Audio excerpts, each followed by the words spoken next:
when it was announced, it was like, oh, 2 Bachelorettes. And we have seen this one other time before, but it wasn't throughout the whole season, you know, like back when it was like Caitlin Bristow, it was like they had to decide. It was a whole thing. And we were like, we really hope it's not like this. So thank God you guys both got the opportunity and got to share it together. And we thought it was really cool that you guys had each other to like talk about the guys. And it's like having your best friend there, you know, after you're talking to a guy and you need advice. Like, did you almost feel, not that you would have known otherwise what it was like, but do you feel better that you guys had each other? Oh, yeah. Yeah. We talk about it all the time. We always look at each other and we say, how did anyone ever do this alone? Yeah. Because it really is like, we would have crazy nights and it would be like a pause and we would get a chance to really talk to each otother. And it kind of helps you like debrief, which is really, really nice and helpful. Yeah, it is. There's a lot of relying on yourself in this role because you don't get to talk to anyone else. We don't have our phones. You're very much in it. So getting an outsider's perspective and somebody who can relate to you kind of validates your feelings because we've never experienced this before. And I think a lot of times you want to doubt yourself. But having Rachel just made it so much better. And experiences are better when shared. Right. You know, the good times, the bad times. The men. Yeah. And you also want, you know, your friends to approve of the guy that you like. So having somebody there to be like, you know what, I think he's a catch. It probably works out.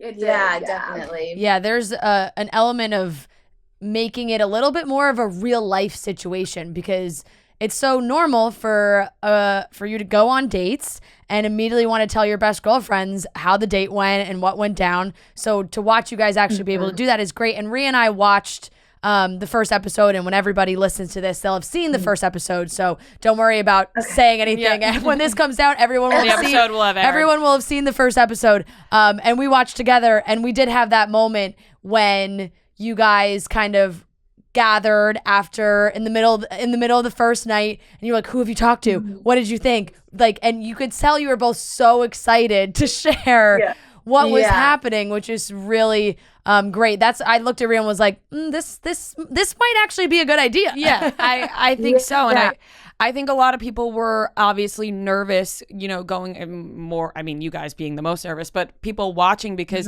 they were rooting for you two so hard, and they were like, well, we don't want them to be pinned against each other. We don't want, you know, a guy to break up this great friendship that you guys have. What helped you guys throughout the season to make sure something like that didn't happen?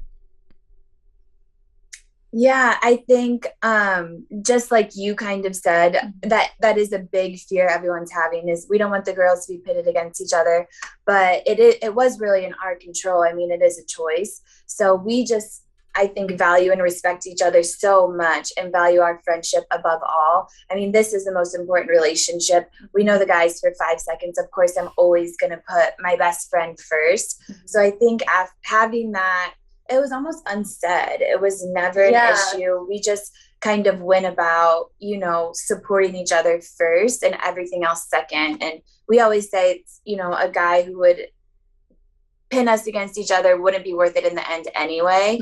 So it really was, it kind of worked itself out. Totally. So we were laughing because obviously during the limo entrances, you have a gut feeling, you do attraction at first sight. And there was sometimes where one of you would be like, that's my type, or he's my type. And we were like, is that them calling dibs? Like, is that, hey, by the way, that's so funny. He's my type. So, it was like, because there was guys that would come out and we would both be like, oh my gosh, so cute. But I think with us saying our type, it was like exciting because then I would like go throughout the night and I'd like, has she talked to him? Yeah, has she talked to him? And just excited for her to have that conversation. So it really just helped us out. And I mean, I don't even know if it was dibs. It was kind of just us talking. We say everything that comes out of our mouth. Honestly. Right. And it wasn't, I don't think it was dibs. And that's what we say too. It's like you have these 30-something guys. Obviously, they're attractive. They're coming on The Bachelorette. So we would think the same guys were attractive and just, I think, really just saying what's on our mind. Like, oh, that's what I would normally go for. Right. Because it's really just first impressions coming out of the limo. We don't know anything yet. Did either of you have any absolute, like, limo entrances that you knew immediately gave you the ick? Like, you were like, nope, not gonna work. all of them, boys give me dick. Let's be real. I think we both know like how scary it is to get out of the limo, and even just for us to watch it back, just seeing how nervous they were and we didn't realize it at the time.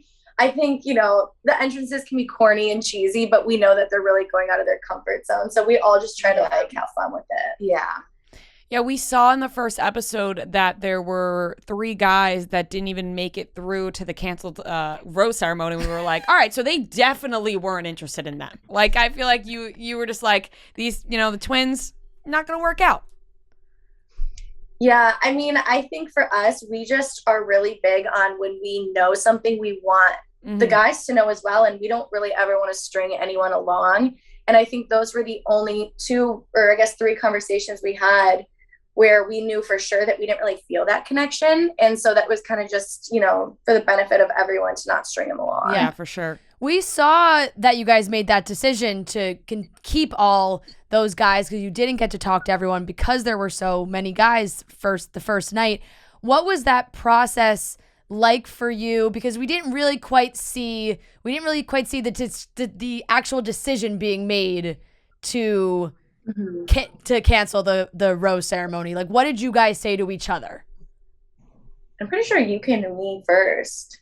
Yeah, I think it was getting late in the night. We've been through it before. We always say time is truly of an essence. Even you saw the sun was coming up, and just having gone through it before, like Rachel said, we just kind of have to be quick with decisions because it makes such a difference later. So after realizing we hadn't talked to many of the guys, you know, we kind of just talked about how can we do this differently to make it most beneficial for us and for the men.